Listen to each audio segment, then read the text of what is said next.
হাতে একদম কম সময়ে যারা 2024 সালে মাধ্যমিক পরীক্ষা দেবে এবং তাদের ফার্স্ট সাবমেটিভ পরীক্ষা কিন্তু এই কয়েকদিন বাদেই, তাই তাদের জন্য আমরা শুভ ক্লাসেস স্টাডি এই চ্যানেলে সাজেশন প্রস্তুত করেছি ফার্স্ট সাবমেটিভ পরীক্ষার, অর্থাৎ প্রথম পর্যায়ক্রমিক মূল্যায়নের। এই পরীক্ষা কিন্তু 40 নম্বরের লিখিত পরীক্ষা হয় এবং 10 নম্বরের তোমাদের প্রজেক্ট বা প্র্যাকটিক্যাল থাকে। সেক্ষেত্রে এই 40 নম্বরের লিখিত পরীক্ষার প্রথম সাবজেক্ট বাংলা। বাংলাতে কি কি প্রশ্ন আসতে পারে প্রথম পর্যায়ক্রমিক মূল্যায়নের তা অবশ্যই স্ক্রিনের উপরে ফুটে উঠবে। দেখে দেখে তোমরা পুরোটা লিখে নেবে, প্র্যাকটিস করে নেবে। চ্যাপ্টার ভিত্তিক, নম্বর ভিত্তিক আলাদা আলাদা প্রশ্ন তোমাদেরকে দিয়ে দিলাম।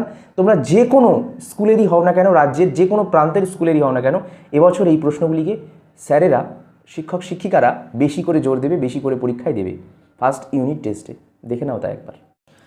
অসুখী একজন থেকে 3 নম্বরের প্রশ্ন যেগুলি আসবে, 1 নম্বর, সেই মেয়েটির মৃত্যু হলো না, কোন মেয়েটির মৃত্যু হলো না। 2 নম্বর আসবে, তারা আর স্বপ্ন দেখতে পারলো না, এখানে কাদের কথা বলা হয়েছে, তাদের স্বপ্ন দেখতে না পারার কারণ কি। 3 নম্বর প্রশ্ন, সব চূর্ণ হয়ে গেল, জ্বলে গেল আগুনে, কবিতাটির অনুসরণে পরিস্থিতিটির বিবরণ দাও। 4 নম্বর প্রশ্ন, আমি তাকে ছেড়ে দিলাম, ছেড়ে যাওয়ার পর যে ঘটনাগুলি ঘটেছিল তা সংক্ষেপে লেখো।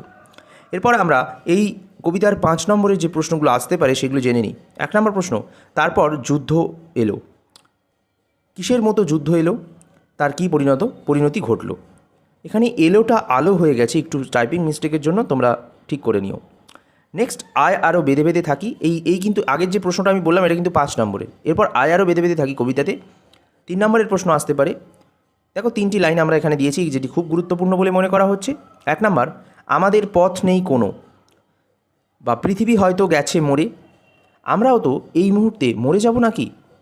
এই লাইনগুলির তাৎপর্য ব্যাখ্যা করো।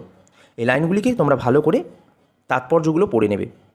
5 নম্বর প্রশ্ন, আয় আরও বেঁধে বেঁধে থাকি কবিতার বিষয়বস্তু আলোচনা করো। এই প্রশ্নটা পড়ে নেবে।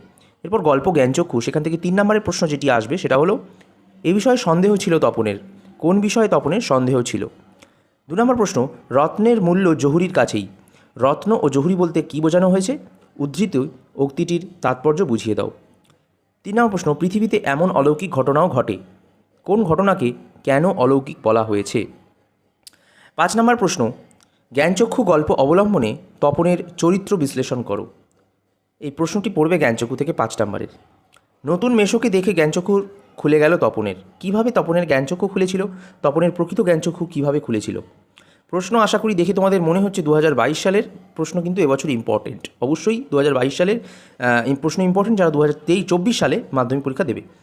জ্ঞানচক্ষু গল্পের নামকরণের সার্থকতা বিশ্লেষণ করো, এই প্রশ্নটাও 5 নম্বরে পড়বে। এরপর আফ্রিকা থেকে 3 নম্বরের প্রশ্ন পড়বে যে ছিনিয়ে নিয়ে গেল তোমাকে, তোমাকে বলতে কাকে বোঝানো হয়েছে। দ্বিতীয় প্রশ্ন, হায় ছায়াবৃতা, আফ্রিকাকে ছায়াবৃতা বলার কারণ কি। 5 নম্বর প্রশ্ন এখান থেকে পড়বে, চিরচিহ্ন দিয়ে গেল তোমার অপমানিত ইতিহাসে, কাকে কথা বলা হয়েছে, কিভাবে তার অপমানিত ইতিহাসে চিরচিহ্ন মুদ্রিত হলো, তার প্রশ্ন উত্তর কিন্তু করতে হবে। হারিয়ে যাওয়া কালি কলম, এখান থেকে প্রবন্ধ থেকে 5 নম্বরের প্রশ্ন যেটি পড়বে, 3 নম্বর প্রশ্ন এখান থেকে আসে না।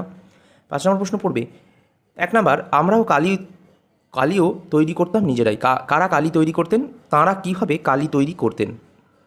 তারপরে আমরা দেখে নেব দ্বিতীয় প্রশ্ন, আমার মনে পড়ে প্রথম ফাউন্টেন পেন কেনার কথা, লেখকের প্রথম ফাউন্টেন পেন কেনার অভিজ্ঞতা লেখো। 3 নম্বর প্রশ্ন, মোঘল দরবারে একদিন তাঁদের কত না খাতির, কত না সম্মান, তাঁদের বলতে কাদের বলা হয়েছে, তাঁদের খাতির ও সম্মানের পরিচয় দাও। এরপর আমরা কোনি যে উপন্যাস রয়েছে সেই কোনি উপন্যাস থেকে 5 নম্বরের প্রশ্ন আসে, ছোট প্রশ্ন আসে না।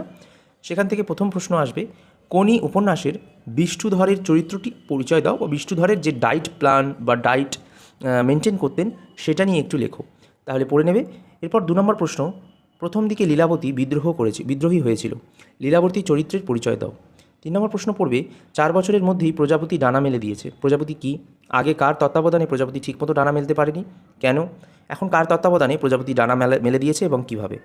4 নম্বর প্রশ্ন, জুপিটার ক্লাবে চিসের বিরুদ্ধে আনা অভিযোগগুলি কী ছিল, এগুলির উত্তরে ক্ষিতীশের বক্তব্য কী ছিল। অর্থাৎ জুপিটার ক্লাবে এখানে চিজের আছে, এটা ক্ষিতীশের হবে, ক্ষিতীশের বিরুদ্ধে। আশা করি বন্ধুরা তোমাদের এই সাজেশনটা দিতে পেরে আমি খুব গর্ববোধ করছি, কারণ এই সাজেশনগুলো পরীক্ষায় আসতে চলেছে ফার্স্ট সাবমেটিভ পরীক্ষায়, অবশ্যই প্র্যাকটিস করো। আশা করি বন্ধুরা তোমরা পুরোটা টুকে নিয়েছো, এগুলিকেই পড়ো, এগুলিকেই ব্রহ্মাস্ত্র বলে মনে করে 2024 সালের 2023 সালের ফার্স্ট সাবমেটিভ পরীক্ষার জন্য এবং 2024 সালের মাধ্যমিকের জন্য এগুলি প্রস্তুতি নাও।